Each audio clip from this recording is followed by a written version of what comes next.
पवित्र श्रीमद् भागवत गीता, पवित्र चारों वेद, पवित्र कुरान शरीफ, पवित्र बाइबल, पवित्र गुरु ग्रंथ साहिब, पवित्र कबीर साहिब की वाणी में छुपे हुए गूढ़ रहस्य अर्थात तत्व को जानने के लिए कृपया अवश्य सुनिए जगत गुरु तत्वदर्शी संत रामपाल जी महाराज के मंगल प्रवचन। तब उसने पूछा कि तू, रावण बोला उनको बुलाओ, पहरेदारों को, उनको कत्ल करूंगा। परमात्मा बोले उनका दोष नहीं है, उन्होंने तो मुझे मना कर दिया था संदेश भी देने के लिए।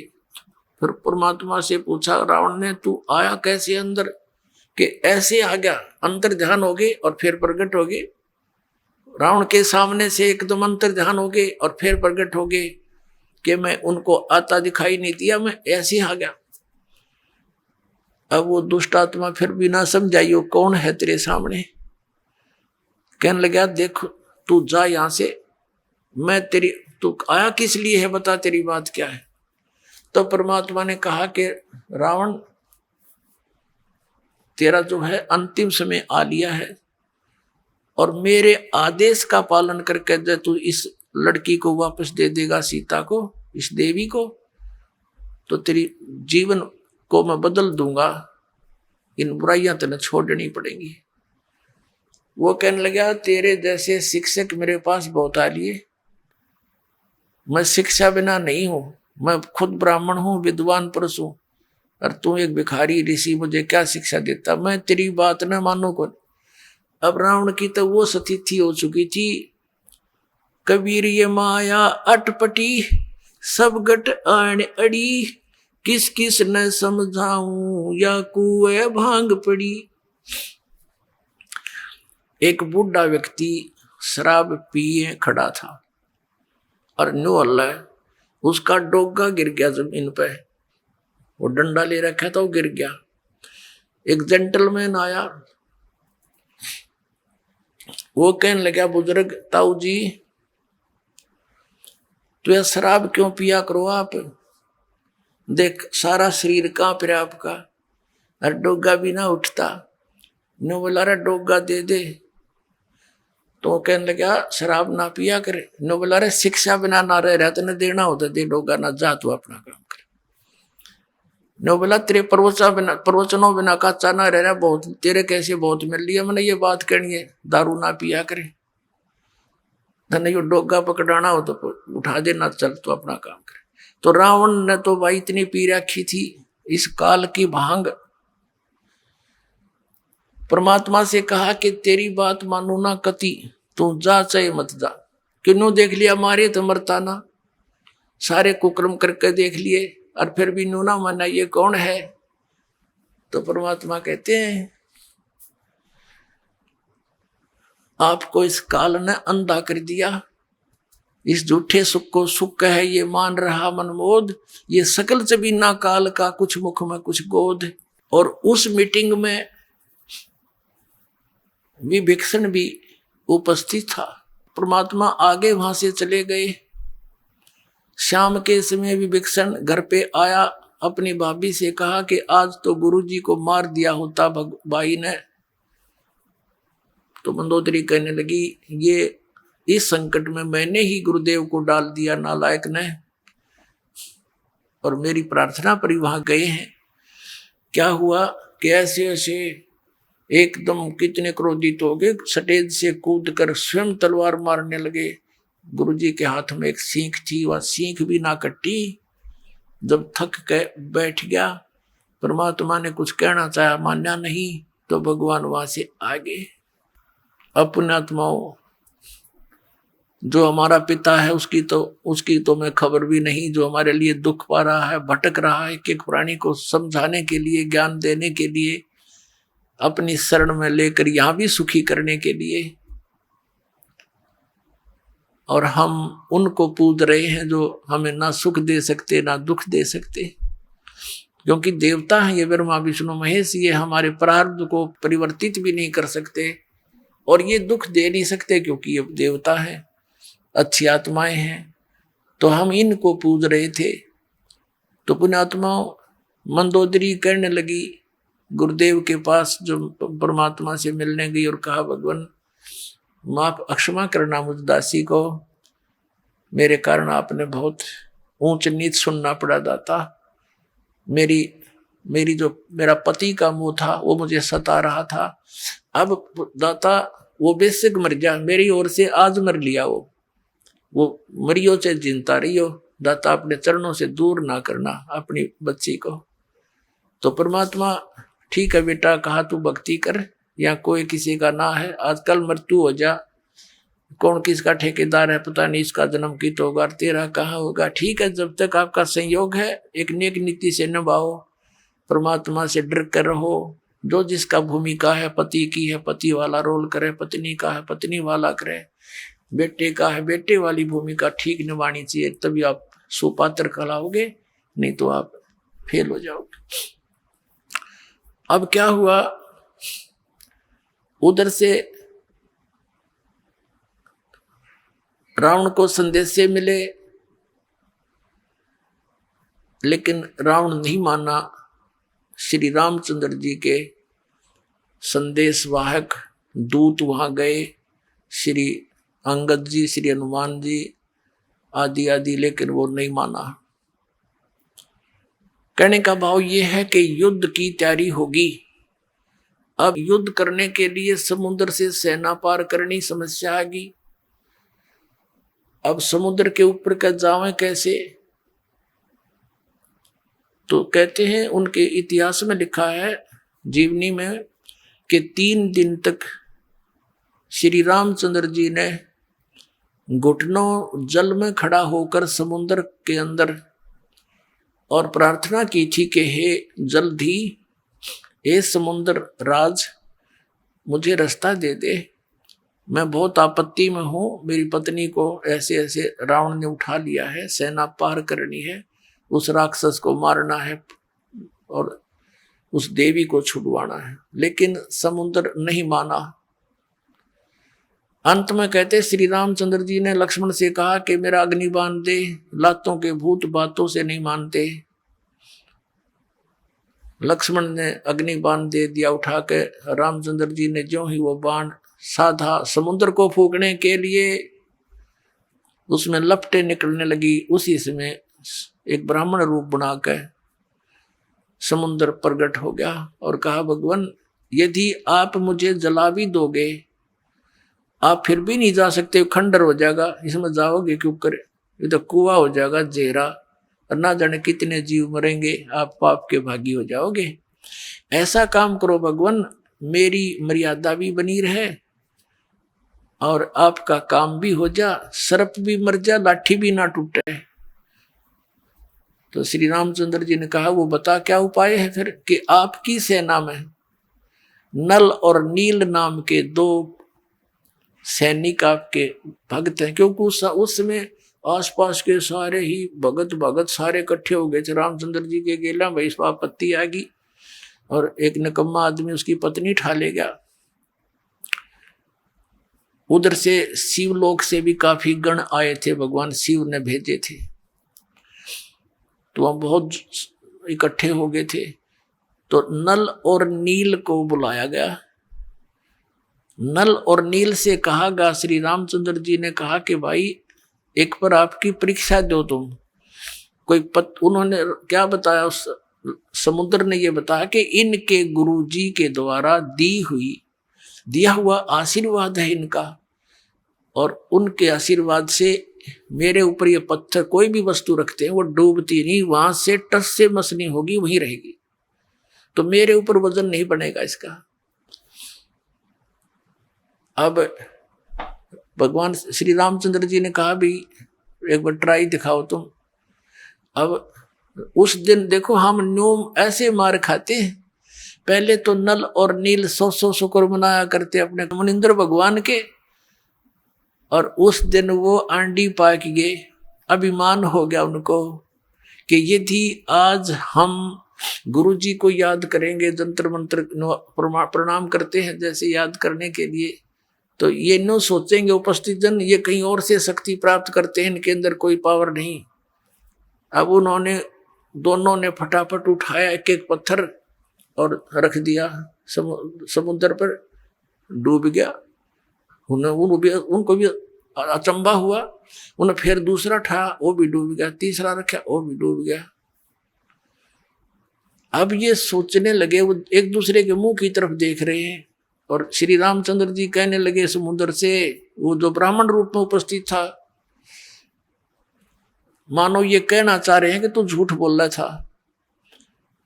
तो उस ब्राह्मण रूप में उपस्थित समुद्र ने कहा कि भगवान, आज इनने कोई गलती कर दी। क्यों भाई, तुमने अपने गुरुजी को याद नहीं किया? आज दिखा है ये अभिमान में आ गए, इसलिए इनके हाथ से वो पावर चली गई। दिखा है, वो तो अपना एस्टीमेट बतावा था और वह सचमुच ऐसा ही हो गया था। अब उन दोनों ने फिर अक्षमा याचना की, गुरुजी को याद किया, हे दाता दया करो, हमसे गलती होगी, माफ करो, हम तो पापी आत्मा हैं।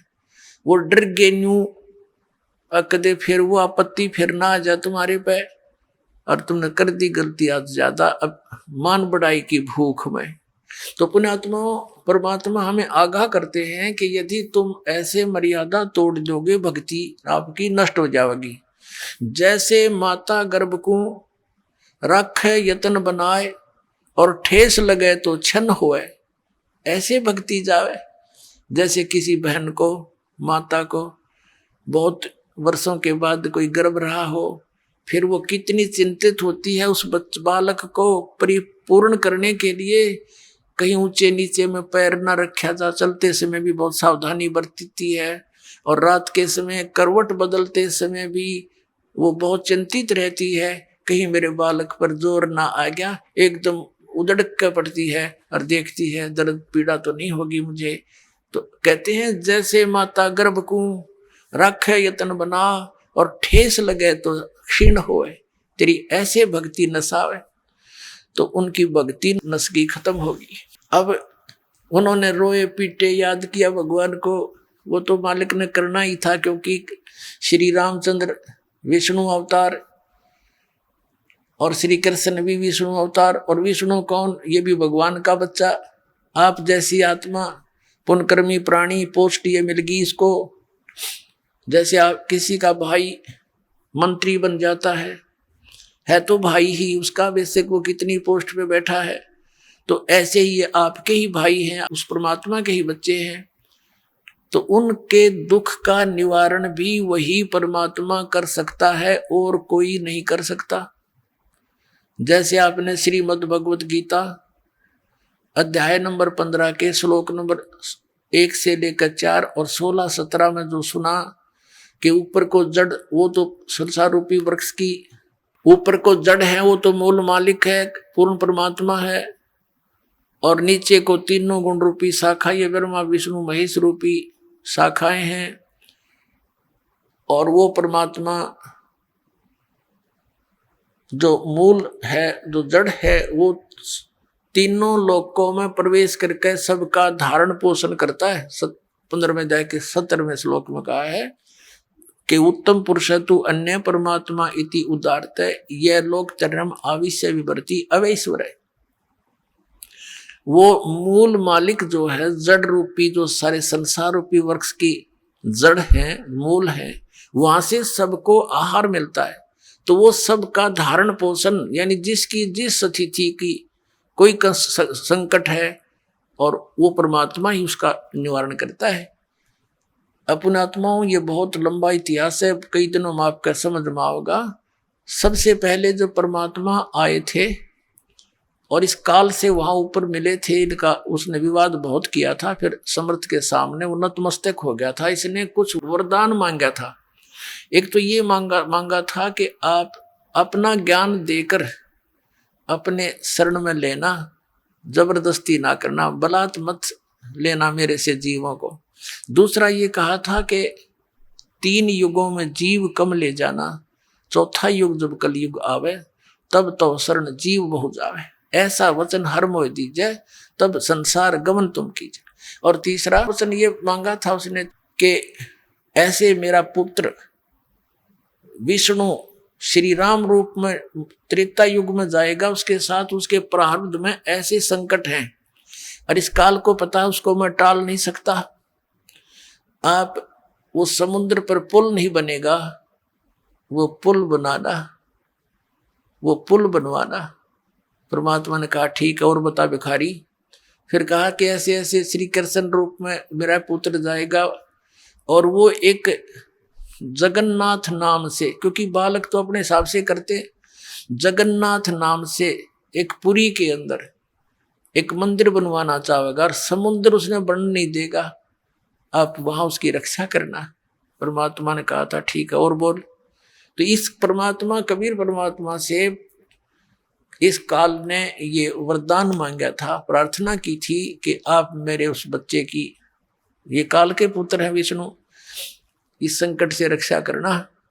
तब परमात्मा उस वचन अनुसार वहां पहुंचे और जाकर वैसे तो उन्होंने व्यवस्था कर ही दी थी, नल नील भेज दिए थे कि आपका काम चल जाएगा इनका, जो ये नियमित रहेंगे तो ये पत्थर रख देंगे, ये पार हो जाएंगे, लेकिन वो भी फेल हो गए। अब क्या हुआ, परमात्मा वहां पहुंचे, नल और नील ने कहा कि वो आगे गुरुदेव, वो आगे गुरुजी। अब सबकी दृष्टि गई, एक ऋषि आते दिखाई दिए। निकट आए जब श्री राम और लक्ष्मण ने उनके चरण लिए, हनुमान सब ने चरण लिए, तब परमात्मा से प्रार्थना की कि हे भगवान, हम, श्री राम ने कहा कि हम बहुत संकट में हैं, मैं राजा दशरथ का पुत्र हूँ, ऐसे ऐसे रावण ने मेरी पत्नी उठा ली है और समुद्र के ऊपर से हमने सेना ले जानी पड़ेगी। ऋषि जी, जब आप अपने शिष्यों को इतनी पावर दे सकते हो, आप तो समर्थ हो, हम पर दया करो। आज आपके इन बच्चों के, आपके शिष्यों के हाथ में वो शक्ति रही नहीं। परमात्मा ने कहा अब इनके हाथ में रहेगी भी नहीं, क्योंकि इन्होंने आज एक भयंकर गलती कर ली, अपने आप में प्रभु मान लिया, भगवान को भूल गए ये। तब श्री राम ने कहा भगवान अब मेरा क्या होगा। तब परमात्मा ने कहा कि ठीक है, करता हूं व्यवस्था। एक डंडी ले रखी थी परमात्मा ने, डोगा सोटी, कहा कि मैं ये रेखा लगाता जाऊंगा इस पहाड़ के चारों ओर, एक रेखा खींचूंगा, इसके बीच बीच के पत्थर बिल्कुल हल्के हो जाएंगे, जहां रखोगे वहीं रखे रहेंगे, पानी में डूबेंगे नहीं, कितना वजन रख लेना। अब परमात्मा ने क्या किया, एक सोटी लेकर उस एक बहुत बड़े पर्वत के चारों ओर से घुमा दी, जो उसके निकट ही था, और परमात्मा ने कहा कि उठाओ पहाड़ और पत्थर और प्रयोग करो। अब नल और नील ये शिल्पकार भी थे, राज थे, मिस्त्री भी थे, ये उन पत्थरों को छोल छाल के और फिर सेट करना भी जानते थे। अब क्या हुआ, वो पत्थर उठा के लाए, देखा रख के, इतना भारा पत्थर ऊट पटांग सा और रख दिया, वो भी ना डूबया, ऐसे तरह ऊपरे रखा हुआ नौकर। तो सबको विश्वास हो गया कि बन गई बात। अपना आत्मा अनुमान, जैसे हमारे ये अध्यात्म मार्ग में आप कति जीरो हो चुके हो, और दास भी उसी स्थिति में था। अब दास को सतगुरु मिल गए, कहते पीछे लग गया जाऊं था मैं लोक वेद के साथ, रास्ते में सतगुरु मिल गए, दीपक दे दिया हाथ। अब ये इतना बड़ा अध्यात्म मार्ग है कि जैसे हम सत साहेब बोलते हैं और पहले राम राम बोलते थे, इसका कारण क्या था, ये मंत्र जाप करने का नहीं था, ये केवल याद दिलाने का होता है कि भाई इस संसार में भगवान बिना कुछ नहीं, और जो गुरुजी ने मंत्र दे रखा है उसकी भूल ना पड़े। जैसे आप देखा करते, अब तो यह बात बिगड़ती जा रही है, नास्तिक होने जा रहा है पूरा मानव समाज, काल का दाव लग गया था। तो पहले हम देखते थे, जैसे सुबह या कभी घूमने फ्रेश होने जाते थे, आने जाने वाले मिलते थे, एक दूसरे को राम राम, राम राम चाचा, वो 3-4 बार बोला करता, राम राम भाई, राम राम, राम हाँ राम राम। अब ये तो एक औपचारिकता बन गई थी, लेकिन ये स्टार्ट कहाँ से हुई थी, ये ऐसे होता है कि ये मंत्र जो गुरुजी देते हैं, ये अपने मुख से दूसरे को बोलकर सुनाना नहीं होता, नहीं तो फिर उसको सुनाने से आप उसके गुरु बन गए, आपकी भक्ति नाश होनी शुरू हो जाएगी। तो इसलिए उसको ये भी नहीं कह सकते कि आप इस मंत्र का जाप करा करो, गुरु जी ने बता रखा है। गुरु जैसे प्रत्येक व्यक्ति को सलाह दी जाती है कि प्रतिदिन भगवान को याद करो, मंत्र का जाप करो, भूल ना पड़े, संसारिक कामों में भूल ना पड़नी चाहिए, भगवान को याद रखा करो।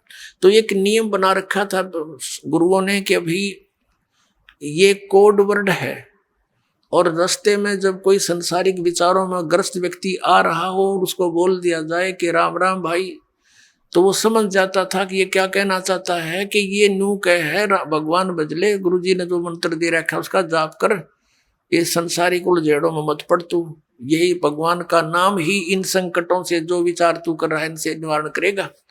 तो वो भूल पड़ी हुई उसके चेतन हो जाता था, और कुछ देर तक वो फिर उस मंत्र को जाप करता हुआ सफर में चलता रहता था। फिर कोई भूल पड़ती थी, आगे दूसरा टकरा जाता, राम राम भाई, हाँ राम राम राम राम। उनका उद्देश्य ये होता था कि मंत्र ने याद रखियो, भूल ना पड़ जाए इस मंत्र की। तो पहले राम नाम कोई जाप का नहीं था, केवल ओम नाम देते थे ऋषि, दैट्स ऑल। और उसको गुप्त रखना इसलिए अनिवार्य था कि तुम किसी को बताना नहीं तो तुम गुरु बन गए, तुम्हारा फिर काम बिगड़ गया, तुम अधिकारी हो नहीं, दोनों चौड़ चपट। तो और याद दिलाते रहना एक दूसरे को। इस राम शब्द जब ये बोल रहे हैं तो ये समझ लेना, ये कहना चाह रहा है कि भगवान का वो मंत्र गुरु जी का याद कर, जाप करा करो, इस भगवान बिना संसार में कुछ नहीं है। तो ऐसे हम सत साहेब बोलते हैं। सत माने अविनाशी, साहेब माने राम। अविनाशी राम के हमारा जो परमात्मा है वो अविनाशी राम है, और उसका मंत्र, उसके पाने का ये जो विधि है, इसको याद रखो, भक्ति करा करो, सत साहेब जी, सत साहेब। हाँ, मतलब उस समय आपको ये याद हो कि आप भाई भगवान बिना हमारा कोई नहीं है, और सचमुच ये कबीर साहब सच्चे परमात्मा अमर भगवान है, और जो मंत्र उनको दिया है वहां जाने का वो जाप ही सहयोगी है, उसकी भूल ना पड़े, ये होता था। तो ऐसे हनुमान जी क्या करते थे, वो नाम तो और ही जाप करते थे, लेकिन एक जब वो चलते थे पहाड़ से, क्योंकि कई दिन का प्रोजेक्ट था, कौन सा एक दिन में बन गया था वो पुल, तो वो क्या करता था, वहां से अच्छा पहलवान था वो और शक्तिशाली था, सबसे बड़ा पत्थर उठा हुआ था, और उससे पहले उसके ऊपर मोटे अक्षरों में राम लिख दे था, और लेकर चल पड़े था, दूर तक लाना पड़ा था, 5-7 किलोमीटर तक। तो उसका मतलब ये था कि जो भी पढ़े देखे, अकराम राम का अर्थ लिखा है कि भक्ति करते रहना और ये काम भी करते रहो, नाम ना भूलना मंत्र अपना, क्योंकि वजन में बोला था जानी, राम राम राम राम भी ना कहा था, वो लिख दिया उसने ऊपर। और आवश्यकता ये थी एक आदमी अपने से अधिक पत्थर लेकर चलेगा तब ये पुल बनेगा, तो वो लिख कर चल पड़ा था पहलवान। और देखने वाले ने सोचा, देख लेते हाँ भी राम मंत्र भी याद करते रहो, ये काम भी करो। जैसे यजुर्वेद अध्याय नंबर 40 के मंत्र नंबर 15 में लिखा है, ओम कर्तु समर किलबे समर कर्तुम समर वायु अनिलम अथ इदम भस्मांतम शरीरम ओम कर्तु समर किलबे समर कर्तुम समर। ओम नाम का जाप ये ब्रह्म का है, और इसका सिमरण गुरु देते थे ऋषि जी। इसका सिमरण नाम काम करते करते सिमरण करो, मनुष्य जीवन का मुख्य उद्देश्य जानकर सिमरण करो, और अपने विशेष कसक के साथ सिमरण करो। तो ये मंत्र, ये जाप तो विधि ऐसी ही थी, लेकिन हठ योग और अज्ञानता के कारण इसको कठिन बना लिया, तपस्या करने लगे, खड़े होकर करने लगे, और मंत्र जाप करने लगे। ऐसे ही ये मंत्र जो पूर्ण परमात्मा के बाणी का जो 3 मंत्र का जाप है, ओम तत्सत, तत्सत ये सांकेतिक है। तो ये भी ऐसे काम करते करते चलते फिरते अपना नाम जाप करना। तो वो तो इसलिए राम लिख के लाया करता कि और भी पढ़ लेंगे, और वो भी भूलना पड़ेगी, किसी का मंत्र करते रहेंगे। तो अब यहाँ हम सुना करते नकली गुरुओं थे, कभी तो ये कहते थे कि भगवान श्री राम के नाम ते पत्थर तिरगे, हनुमान जी ने राम नाम लिख दिया और पत्थर तिरगे। अरे श्री राम तो तिरे नहीं हुए, कभी हम सुनते थे कि नल नील के पास पावर थी, उनके हाथों में इतनी शक्ति थी, उनके हाथ से पत्थर तिर गए, पुल बन गया। अब ये दंत कथा थी, लोक वेद, बिना सिर पैर की बातें थी। अब ये एक तत्व ज्ञान से सारी सुचारू होगी, ये सारी कहानी हुई क्यों कर थी। अब परमात्मा कहते हैं कि जगत का पेखना पेख्या, धनी का नाम ना लेखा। जो करने वाला था उसका कितना नाम भी नहीं, किसा जिक्र भी नहीं, और उसकी एक दूसरे पर सिर पर रख दिया कि उसने उससे पत्थर तिरे थे, उसके नाम तो पत्थर तिर गए। तो ये नाम नूमता नू लिखा करता वो भगत हनुमान जी। तो पुण्यात्माओं, ये तत्व ज्ञान है। अब क्या बताते हैं, ये लोक वेद तो इतना प्रबल हो गया कि हमने ये फाइनल मान लिया था कि श्री राम के नाम तय और पत्थर तिर गए समुद्र के ऊपर। और फिर ये भी साथ साथ था कि नल और नील ने के हाथों में पावर थी, उनके हाथों से कोई वस्तु डूबे नहीं थी। ये पावर कहाँ से आई थी, इसका कोई सिर पैर उनके पास नहीं था। अब नल और नील का सहयोग था, वो शिल्पकार थे, यानी वो राज थे, मिस्त्री थे, और उन्हें जोड़ तोड़ कर उन्हें फिर भी रखा था, सहयोग दिया था। उनके हाथों में पावर नहीं थी, वो पत्थर ही हल्के कर दिए थे उस परम पिता ने, उस भगत के यानी श्री रामचंद्र जी के उस संकट का निवारण करने के लिए। अपने आत्मा पुल भी बन गया, सेना भी चली गई, युद्ध भी हुआ, और कई दिनों तक श्री रामचंद्र जी से वो रावण नहीं मरा। छक्के छूट गए थे श्री रामचंद्र के। आखिर में जब आदमी थक जाता है ना, ये जिनको हम भगवान मानते, ये भी आप जैसे ही हैं, तो ये परम पिता को याद करते हैं, परम शक्ति को। अब उस समय वो शक्ति उनकी मदद करती है जो कभी उस मालिक की शरण में रहे हों, और उनके पूर्व जन्म के यानी कोई संचित कर्मों में भी कोई पुण्य ऐसा शेष हो, उसको भी परमात्मा अपनी पावर से क्रेडिट दिला देते हैं, और स्वयं ही फिर उस क्रिया को आके करते हैं। अब जब कति छक्के छूट लिए रामचंद्र जी के, ना वो तीर कहीं मारे मरे नहीं, और विभीषण ने बता दिया इसकी नाभि में अमृत है, वह मारो।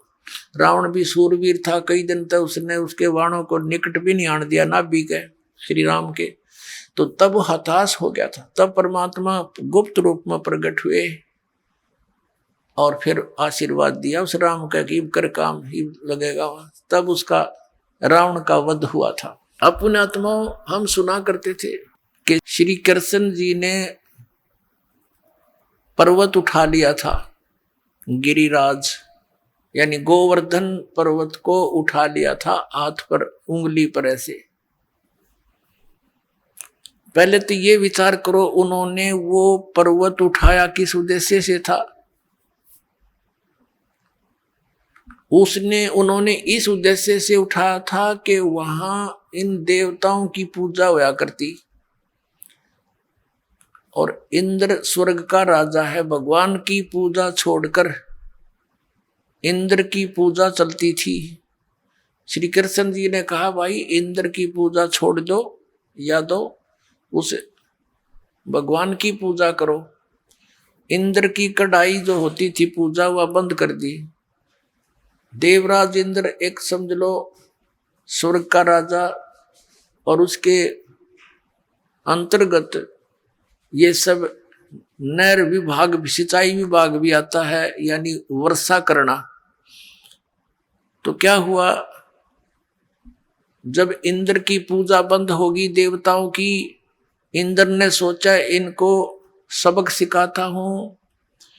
इतने जोर की वर्षा, काले बादल छा गए चारों तरफ, घटा काली घटा छा गई, और मूसलधार वर्षा शुरू होगी व्रज नगरी को डुबोने के लिए।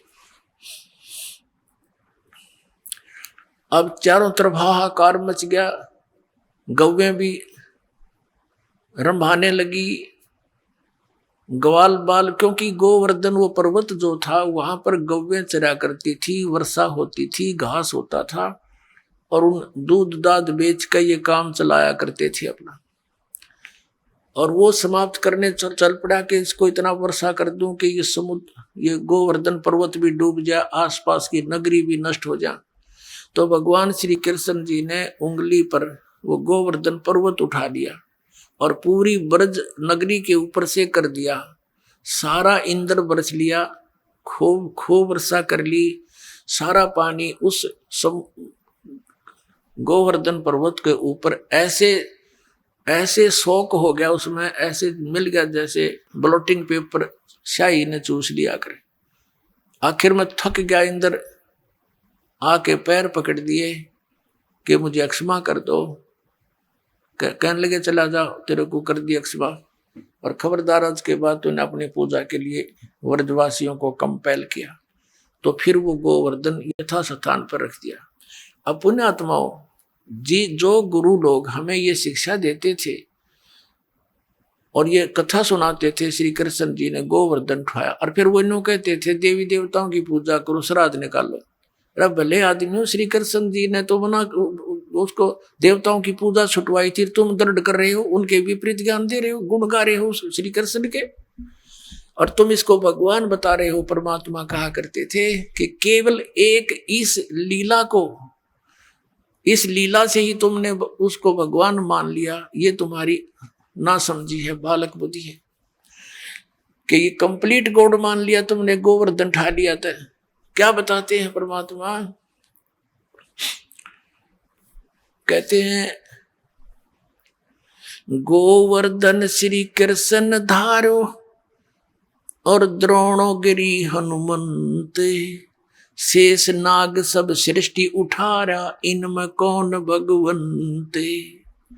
यदि तुम एक ही इस लक्षण से, इस चमत्कार से कि श्री कृष्ण जी ने गोवर्धन उठा लिया, हनुमान जी ने तो फिर द्रोणागिरी उठाई, और आप ही लोक वेद सुनाते हो ब्राह्मण लोगों के शेष नाग के सिर पे, कहते हैं एक कूर्म है, कूर्म के ऊपर एक शेष नाग है, शेष नाग के सिर पे एक बैल है, और उसके ऊपर फिर सारी पृथ्वी रखी है। कहते तुम मानते हो कि शेष के सिर पे सारी सृष्टि है शेष नाग के, तुम यो सारे ब्रह्मांड, तुम्हारे पूरे ब्रह्मांड ने उठा रहा, समझ लो पूरी पृथ्वी उठा रहा।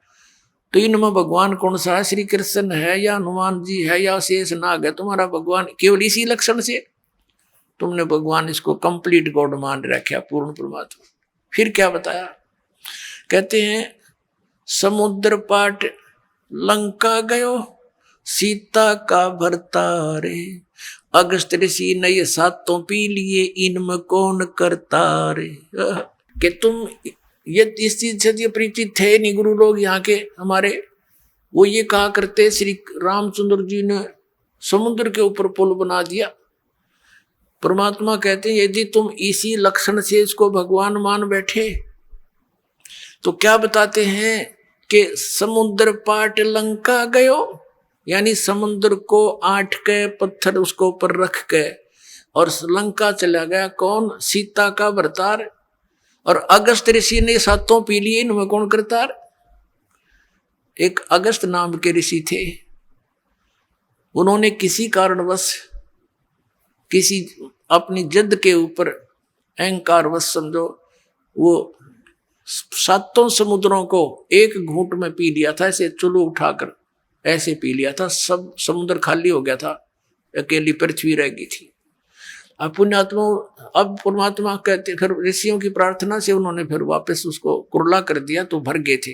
ये आध्यात्मिक शक्ति है, मार्ग है, इसमें आप विज्ञान को ना अड़ाना। विज्ञान तो बालकों का खेल है, ये जहाज बना लिए, इससे मांडी पाइक के कंप्यूटर बना लिए है, परमाणु बम बना लिए, और 2 साल वर्षा ना करे भगवान, ये धरे धराए रह जाता सारी साइंस, किधर ढूंढे नहीं पाओ, जर लगे खड़े खड़े इन जहाजों के ऊपर को चल बैठनिया नहीं पाओ। तो परमात्मा कहते हैं फिर इनमें भगवान कौन? भाई अगस्त ऋषि ने तो सातों समुद्र पी लिए थे, तुम एक पत्थर धर के पार हो गया तुम्हारा श्री राम, तुम उसने भगवान मान बैठे, लेकिन तुमने पता नहीं वो पुल, वो पत्थर भी कैसे तरे थे, उसको तो मानने को तैयार ही नहीं, पर परमात्मा ने ये तरीका अपनाया हमारे अज्ञान को हटाने के लिए। श्री रामायण के अंदर एक कथा आती है कि जिस समय श्री रामचंद्र और पूरी सेना एक नाग फांस में आ गई थी, एक सिद्धि से लड़ाई होती थी, तो एक ऋषि ने,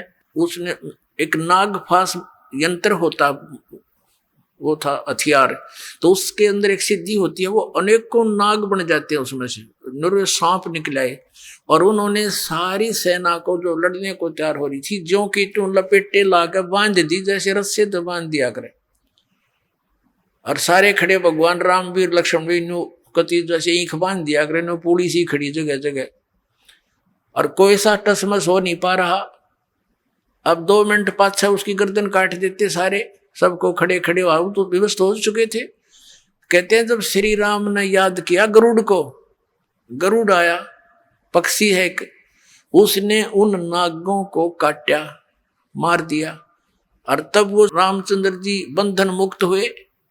अब परमात्मा हमें समझाया करते थे, कबीर भगवान कहते हैं, परमात्मा कहा करते थे कि काटे बंधन विपत में, भाई कठिन कियो संग्राम में, चिन्हो रे नर प्राणिया ये गरुड़ बड़ो अक तुमरो राम। अब परमात्मा कहा करते काटे बंधन विपत में, कठिन कियो संग्राम, और चिन्हो रे नर प्राणिया यो गरुड़ बड़ाक तुम्हारा राम। ये कौन सा भगवान है इनमें बताइए, वो तो बंदा खड़ा थारा भगवान, तो और गरुड़ नाक उसकी सहयोग करी, तो कौन सा परमात्मा तो इसमें। तो इस तरह के तर्क देकर भगवान ने खूब समझाना चाहा कबीर परमात्मा ने, पर हमारी बुद्धि पर पत्थर डाल रखे थे इन अज्ञानी ऋषियों ने। अपने आत्माओं, ये त्रेता युग में जो भगवान आए परमात्मा, ऐसी लीलाएं की, बहुत सी पुण्यात्माओं को मिले। चंद्र विजय भाट का जो परिवार था वो पार किया, मंदोदरी पार हुई। पुण्यात्माओं, एक विचारणीय विषय है यहाँ पर। परमेश्वर के सूक्ष्म वेद में अपनी द्वारा वर्णित उस सुचिदानंद घन ब्रह्म वाणी में, कबीर वाणी में कहा है, जैतन राजपाट भी चाहिए अमरा धर ले ध्यान। लेकिन ये राजपाट अच्छी चीज नहीं है, फिर भी तेने नहीं, तेरे पे मान कोई तेरा मन नहीं मान रहा है और तूने यहाँ धक्के खाने हैं, तो वो वस्तु जो तेरे भाग में नहीं है वो हम दे सकते। अब जैसे जिस लंका को बनाए पाने के लिए रावण ने कितनी तपस्या की, अपनी यहाँ तक धड़ काट दिया, 10 बार श्री शंकर भगवान जी के लिए। अब उसको वो लंका दे दी, सोने की नगरी बन गई, और वरदान दे दिया, 10 बार शीश दिया था, 10 बार ही रामचंद्र जी ने उसका सिर काटा था, 10 बार फिर उग गया था। उसका जितना दिया था उतना ही दे सकते हैं ये भगवान, अधिक कम नहीं कर सकते। अब पुण्यात्माओं, जिस लंका को शिव का भक्त रावण नहीं रख सका, सपरिवार विनाश को प्राप्त हुआ, वो कबीर भगत को वो नगरी मिली। किसको? विभीषण को वो राज मिला, और सहज मिला। ना उसने तपस्या करी, ना सिर काटे, सहज भक्ति की। तो परमात्मा कहते हम यहाँ रहोगे तब तक आपको ये सुविधाएं भी मैं ही दूंगा, परमात्मा कहते हैं। और जिस लंका को रावण रखना चाहता था, जिस भगवान की उसने शरण दे रखी थी, वो समर्थ शक्ति नहीं थे, सपरिवार नाश को प्राप्त हुआ, और उस नगरी को नहीं रख सका, उस राज्य को, और वो विभीषण को प्राप्त हुई जो कबीर भगत था। पुण्यात्माओं, इन बातों से हमने बहुत कुछ निष्कर्ष निकलेगा, क्योंकि अभी तक हमने लोक वेद सुन रखा था, हमने ज्ञान नहीं सुना था। अब और भी बहुत से प्रमाण हैं, जैसे एक नरसी नाम के भगत थे, सेठ था, बहुत पैसे वाला था, और उसके वो इतना कंजूस था कि 1 पैसा भी दान नहीं करता था। और ये माया रहती कंजूस के पास ही है, और उसका नाश करने के लिए रहती है, क्योंकि अंत समय में मृत्यु हो जाएगी। वो उसको प्रयोग कर नहीं सका, फिर उसमें आस्था रह जाती है, फिर वहीं धक्के खाता रहता प्रेत बनकर या सर्प बनकर। अब परमात्मा ये चाहता है कि ये माया इसकी शत्रु है, इस माया से इसको भिन्न करूं और इसको इतनी ही दूं जो इसमें ये डूब के ना मर जा, इसका काम चले यू ऊपर तरह इसके। ऐसी विधि परमात्मा हमारी करना चाहता भक्त की। अब सभी भक्त जितनी भी आत्मा उसी के हैं। अब वो चाहे किसी को आज भगवान मानकर किसी को भज रहे हैं, लेकिन उससे तो कुछ मिलना नहीं, और उसके दुख में दुखी हमारे वो मूल मालिक ही होते हैं। अब वो उसके पास इतनी संपत्ति थी, नरसी नाम के एक सेठ के पास, कि उसको राजा की तरफ से ड्राफ्ट बनाने का आदेश था, जिसको हुंडी कहा करते थे। राजा की तरफ से एक मान्यता प्राप्त होती थी उसकी संपत्ति का आइडिया लगा के कि ये इतने रुपए तक की हुंडी यानी ड्राफ्ट बना सकता है। जैसे यात्री लोग होते थे, सेठ या व्यापारी होते थे, वो किसी शहर में अपने पैसे उस सेठ के यहाँ जमा करा देते थे, उससे वो हुंडी बनवा लेते थे ड्राफ्ट, और दूसरे जिस शहर में जिस सेठ की हुंडी मान्यता होती थी उसको जाकर के वो पर्ची दे दी जाती थी, चिट्ठा हुंडी। तो वो सेठ वो पैसे रख लेता था, उसको उतने पैसे उसमें अंकित थे वो दे देता था। फिर 1 वर्ष में या 6 महीने में वो सभी सेठ अपने पैसों का आदान प्रदान कर लेते थे, किसी का उधर से आया किसी का इधर से। ऐसे हुंडी चलती थी। और वो इतना कंजूस हो गया कि दान करे नहीं। उसकी पत्नी ने कहा कि चलो जी गंगा स्नान करके आते हैं, सभी जा रहे हैं, मेरा भी मन करता है। पहले तो मना कर गया कि यही नहा ले 2 लोटे पानी गिर के, क्या करेगी इतनी दूर जाओगी। वो ज्यादा जिद करने से कहने लगा पैदल चलेंगे। उसने सोचा मर ले तू पैदल चल, मर ले तो चल वहां तक। अब पैदल गया गंगा स्नान घाट पर स्नान करने। वहां स्नान जब करने लगे, परमात्मा आए एक ब्राह्मण रूप बना के और कहने लगे सेठ जी कुछ दान करो, नहाने आए हो, नहाने का पुण्य तो तभी लगेगा, कुछ ब्राह्मण को दान करो। अब सेठ कहने लगे नरसी के, कहने लगे ये ब्राह्मण यहाँ तो मैं थोड़े पैसे लेकर आया हूँ, काम चलाओ अपने खाने पीने का, आपने पैसे चाहिए ना वहां आ जाना मेरे घर पे। पहले भगवान ने कहा कि भाई इतनी दूर कैसे आऊंगा, कुछ पैसे दे दे। ने बोला ना 1 टका दूंगा, और 1 टका लिख ले मेरा, और वहां आ जाइए वहां से दे दूंगा घर पे, यहाँ नहीं दूं, अब तो बस मैं अपना रास्ते का ही खर्च लेकर आया। उसकी पत्नी ने बतेरा कहा तू दे दे, मेरे पास रखे पैसे। ने बोला चुप रह तू, घड़ी ना बोला है। अब वो स्नान करके बताया गए घर ने, वो घर में प्रवेश हुआ था नरसी सेठ कंजूस, पीछे पीछे परमात्मा पहुंच गए 1 सेकंड में। उसने तो 1 हफ्ते में सफर किया होगा, वो 2 सेकंड में 1 सेकंड पहुंच गए। और जाते क्वाड खड़खड़ाए और कहा नौकर आए भी, बोलो कैसे ब्राह्मण, कि भी सेठ जी ने मेरा 1 टका दान करने का वायदा कर रखा है, वो कहियो मेरा टका दे दे, मैं आ गए। अब उन्होंने जाकर कहा नौकरों ने कि सेठ जी एक ब्राह्मण कह रहा है कि आपने कोई दान करने का वायदा किया था 1 टका, वो दान दक्षिणा लेने ब्राह्मण आया हुआ गेट पे। अब नरसी ने सोचा भाई ये तो बड़ा पीछे पड़ा, अब आज ये 1 टके की जिद कर ली, कल मनमाने के। फिर उसने किन्नू कह दे कि कल देगा, कल आज तो थक रहा हूं मैं। अब नौकरों ने कह दिया जी कल दे लियो, कल दे देगा। अच्छा भाई कल दे देगा कोई बात ना। उसका बाग था सेठ का, वहीं उस बाग में बिछा लिए वस्त्र, भगवान ने लौट के उड़े। अब वो सेठ बोला गया कि वो कहने लगे नौकर जी तो बाग में लेटा हुआ आपके में। सुबेरा फिर आ लिया, कहा कि भाई कहियो सेठ जी ने मेरा टका दे दे, दान दे। अब नरसी जी ने सोचा भाई आज तय 1 टके पे सटराई कर दी, इसने मेरे पीछे पड़ गया, तड़के 10 रुपये मांगेगा, इसने तो राह ही पाएगी, रास्ता मिलेगा ये। तो कह दे, उस सेठ ने कहा कि नौकरों से कि जाके कह दो उस बाबा संत को, ब्राह्मण को, कि हमारे सेठ जी अस्वस्थ हो गए हैं और स्वस्थ हो जाएंगे, हफ्ते 10 दिन में फिर आ जाना, फिर देंगे। अब उन्होंने आकर आदेश सुना दिया। परमात्मा बोले भाई ठीक है, फिर क्या आया है, फिर तो इतनी दूर से कहाँ आया जाता है, स्वस्थ हो जाएंगे तब दे देंगे। वहीं फिर जा बिछाया वस्त्र बाग में।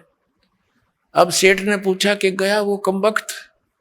अक नहीं जी, वो तो कहता है ठीक है स्वस्थ होने के बाद दे देंगे, लेकर ही जाऊंगा अब तो। अब सेठ ने सोचा भाई अच्छा भूत चिपका। उसने अपने नौकरों से कहा 2-3 दिन के बाद कि यूं कह दो कि सेठ जी मर गया। अब नौकरों ने जाके कह दिया भाई ब्राह्मण, ए विप्र जी, हमारे सेठ का देहांत हो गया, बड़ी बुरी हुई, थक कर आए थे, सफर वहां आए थे, ऐसे ऐसे अस्वस्थ हो गए, मर गए होते। परमात्मा बोले भाई कोई बात ना, हमारा यजमान था, अब तो लकड़ी दिलाकर ही जाऊंगा। अब ऐसे थोड़ा जाऊंगा, उसको तो लकड़ी दिलाकर ही जाऊंगा। अब उन्होंने बता दिया सेठ को कि भाई ऐसे ऐसे वो तो यूं कह है, लकड़ी दिलाकर ही जाऊंगा। सेठ ने कहा तुम यूं करो, मेरी अर्थी तैयार करो और लकड़ियां ढोना शुरू कर दो। अब उनके नौकरों ने 5-7 लगे, वो लकड़ी ढोने लग गए। अब इतना बड़ा सेठ मर जा तो सारा गांव न इकट्ठा हो जा, पूरक बना रहे हो। तो 5-7 नौकरा तक बड़ा लकड़ी इकट्ठी करवा ली और अपनी अर्थी उठवा के चल पड़ा। परमात्मा ने बिठा लिया ऐसा मोटा लकड़, अर्जा दरिया उसकी छाती पे, वो लुटा दिया था चता के ऊपर। और वो नू कह था आगे आग ना लाइयो, कदे आग ला दो। वो पता था तुम कर दे, गलती कर दे, कोई और राजा काम करे, वो मर गया तो आगे हम लगा दे। तो परमात्मा ने कहा कि भाई सेठ जी तो जीत्या, मैं आ रहा, पर भाई वो आत्मघात ना करे, हमने माफ कर दिया तेरा टका, हम नहीं लेंगे आज के बाद, तू उठ ले, चल मरे मत। बोला सचमुच? कहा सचमुच। जब उठ लिया, नौकरों से बोला सारे लकड़ उठाओ चलो वापस। पीछे छोटे मोटे भी पड़े थे ना, वो भी अपनी डाल के धोती में और सारे उठा के लाया, इतना कंजूस था। और दान करे नहीं। अब परमात्मा को पता था मेरी प्यारी आत्मा इसमें डूब कर मरेगा, इस माया इसने लेकर डूबेगी। क्योंकि एक पुत्री थी, उसका ब्याह कर रखा था और संतान नहीं थी, और मूर्ख आदमी उसका ऊपर चिपका बैठा था बिना ज्ञान के। अब परमात्मा अपने बच्चे के हित के लिए पता नहीं कहते कि क्या क्या कार्य करता हूं, कैसे चरित्र करता हूं। अब क्या किया, सेठ जी अगले दिन निकले शहर सपट्टे को, क्यों कई दिन के बंद थे। सुबह सुबह फ्रेश होने के लिए दूर तक घूमने चले गए।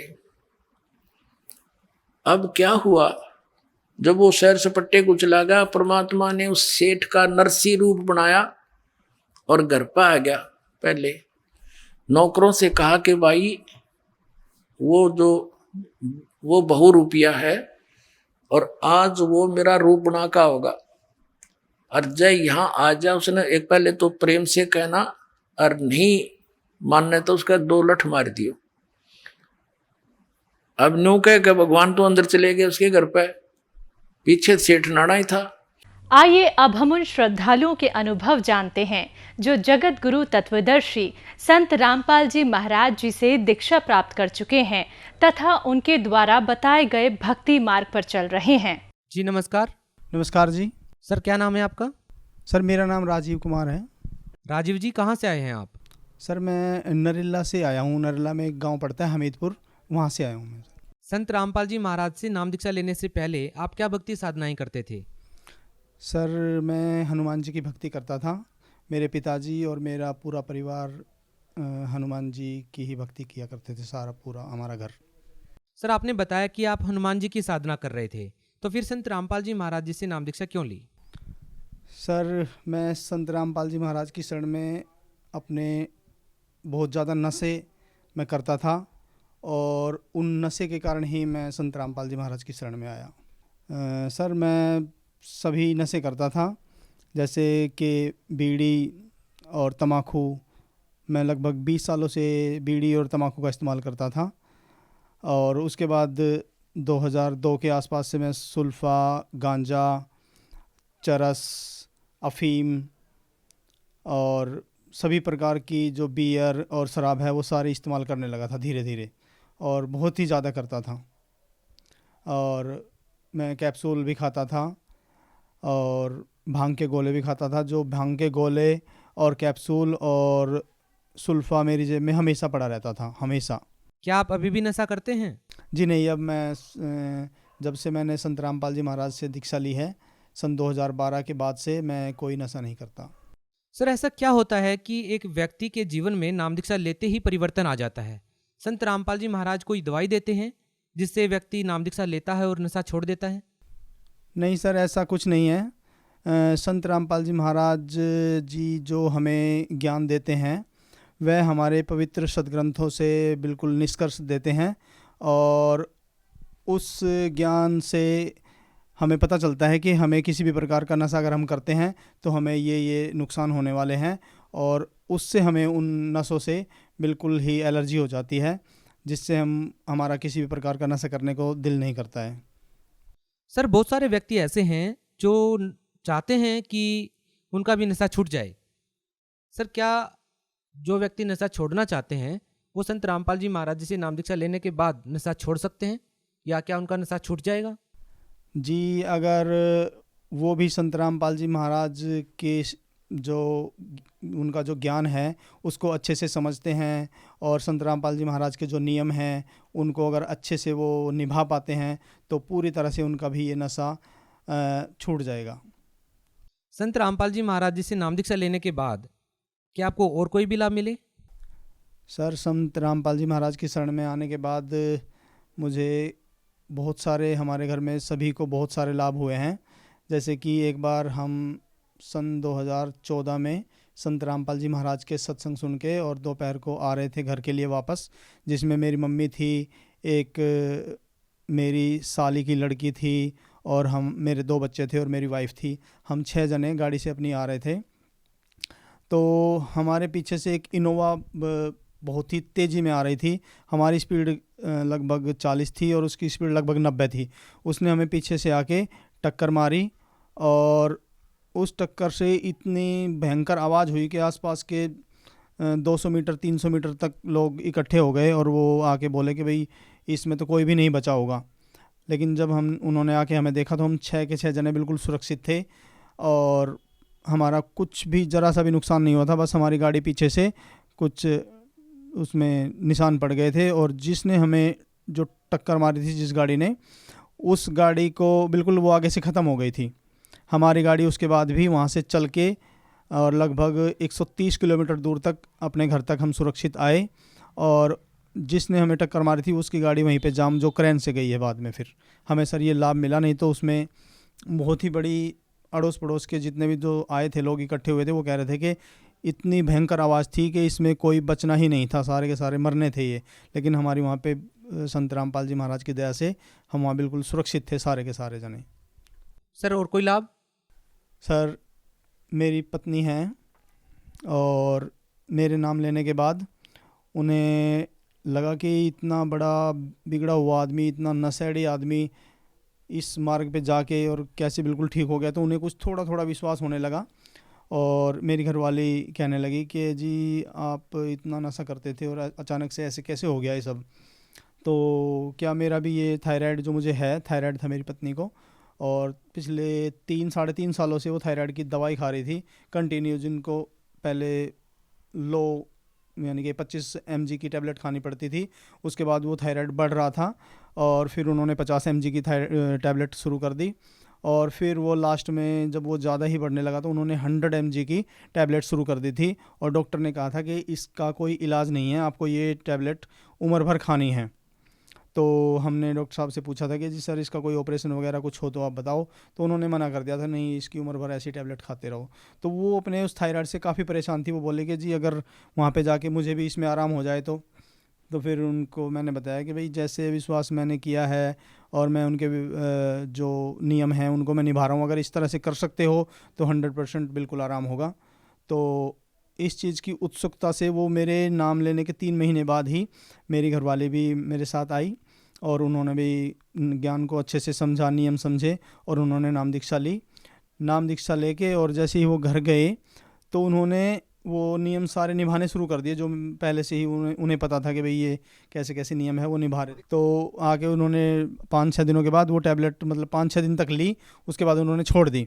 और 15 दिनों के बाद जब उन्हें मैंने बोला कि भाई वो टैबलेट लानी है, वो मुझे शीशी दे दे खाली, उसको दिखा के मैं टैबलेट ले आऊँगा, तो वो बोली कि उसमें तो सारी शीशी भरी पड़ी और मैंने तो खाई नहीं उसके बाद। तो जब वो नहीं खाई तो उसको याद आया कि मैंने खानी थी वो टैबलेट और उन्होंने खाई नहीं। तो वो हमने डॉक्टरों को चेक कराया तो डॉक्टर बोले कि भाई ये ऐसे ठीक तो होता नहीं, बाकी आपका हो गया ठीक, ये तो कोई चमत्कार ही है। तो उनका थायराइड पूरी तरह से ख़त्म हो गया, बिल्कुल ठीक हो गया, अभी वो बिल्कुल पूरी तरह से स्वस्थ है। सर एक बार हमारा बेटा है प्रणव, और उसको ना छोटे से को ही 1.5 साल के बच्चे को ही उसका ऑपरेशन हुआ था गले का। तो गले का जब ऑपरेशन हुआ तो डॉक्टर ने उनको कहा था कि भाई ये बच्चा ना आपका ना ग्रोथ नहीं कर पाएगा, ये मतलब कि इसका शरीर बहुत ही माड़ा रहेगा, कमज़ोर रहेगा ये उम्र भर ऐसे ही। तो उसके बाद हमने गुरुजी के नाम दीक्षा ली, संत रामपाल जी महाराज से नाम दीक्षा ली और हम उनके कहे अनुसार सारे काम कर रहे थे। तो अब वर्तमान में वो बच्चा दूसरे बच्चों से बिल्कुल सही ग्रोथ पे है और उसकी हाइट भी और उसका शरीर भी बिल्कुल फिट है। सर हमें ये बहुत बड़ा लाभ मिला। और सर एक बार क्या हुआ कि मैं हिसार आ रहा था, हमारी कोई तारीख थी, तो हिसार जैसे ही मैं आ रहा था तो हमारे पड़ोस में एक लेडीज़ एक्सपायर हो गई थी। मैं रात को सो नहीं पाया था, तो मुझे बाइक चलाते चलाते भी नींद आ रही थी। तो मैं सर आ रहा था जैसे ही, तो मेरे सामने आगे दूध का टेम्पो चल रहा था और मेरी 40-45 की स्पीड रही होगी बाइक से। तो मैं उसको बिल्कुल भिड़ने ही वाला था, कोई ऐसा ही गैप था कोई 6-7 इंच का ही। तो मैंने आंखें बंद कर ली कि भाई अब तो मुझे ठुकना ही है और ये टक्कर लगते ही मैं गिरूंगा। तो जैसे ही मैं चलता जा रहा था आंखें बंद करके, तो मैंने देखा 2-3-4 सेकंड के बाद जैसे ही आँख खोली तो मैं बिल्कुल सही रोड के बिल्कुल साइड चल के और बाइक से जा रहा था। मुझे कोई भी मतलब कि कोई भी नुकसान नहीं हुआ, जबकि मेरा एक्सीडेंट होना था और मैं बिल्कुल सुरक्षित वहाँ से निकल गया। जी मुझे ये लाभ हुआ है सर। सर आप भगत समाज को क्या संदेश देना चाहते हैं? सर देखिए, भगत समाज आज सभी लोग शिक्षित हैं, खूब पढ़े लिखे हैं और सभी लोग किसी न किसी कारण से दुखी हैं। तो मैं भगत समाज से कहना चाहूँगा कि भाई आप भी जैसे जो लाभ हमें हुए हैं, आप संत रामपाल जी महाराज के द्वारा लिखित पुस्तकें जैसे ज्ञान गंगा व जीने की राह, उनको पढ़ें और ज्ञान को समझें। और ये मौका जो अभी हमें मिल रहा है ये बार बार मिलता नहीं है, और आप इस ज्ञान को समझकर जल्दी से जल्दी संत रामपाल जी महाराज से नाम दीक्षा लेकर और अपने मनुष्य जीवन को सफल बनाएं। अगर कोई व्यक्ति संत रामपाल जी महाराज से जुड़ना चाहता है, नाम दीक्षा लेना चाहता है, तो वो कैसे ले सकता है? सर आज जैसे कि मैंने आपको बताया कि सारा समाज पढ़ा लिखा है। संत रामपाल जी महाराज जी से नाम दीक्षा लेने के आजकल बहुत ही आसान तरीका है। आप सोशल मीडिया, आप सभी लोगों के पास आजकल मोबाइल है, तो किसी भी सोशल मीडिया की ऐप पे संत रामपाल जी महाराज जैसे गूगल में सर्च करेंगे या यूट्यूब पे सर्च करेंगे संत रामपाल जी महाराज, तो हर एक जगह आपको संत रामपाल जी महाराज के चैनल या उनके द्वारा लिटरेचर है, आपको सभी जगह मिल जाएंगे। आप उनको जाके पढ़ सकते हैं और उन पे आप सर्च कर सकते हैं कि संत रामपाल जी महाराज से कैसे नाम दीक्षा ली जाए। सर संत रामपाल जी महाराज से नाम लेना बहुत ही आसान है। आप जिस ज़िले में भी हैं उसी ज़िले में संत रामपाल जी महाराज के नामदान केंद्र खुले हुए हैं, और आप जिस भी प्लेटफार्म पे अभी ये देख रहे हैं उसी के नीचे और कुछ कॉन्टैक्ट्स की लिस्ट चल रही है, उससे आप कॉन्टैक्ट करके उनके बारे में जानकारी ले सकते हैं। जी बहुत बहुत धन्यवाद। नमस्ते सर।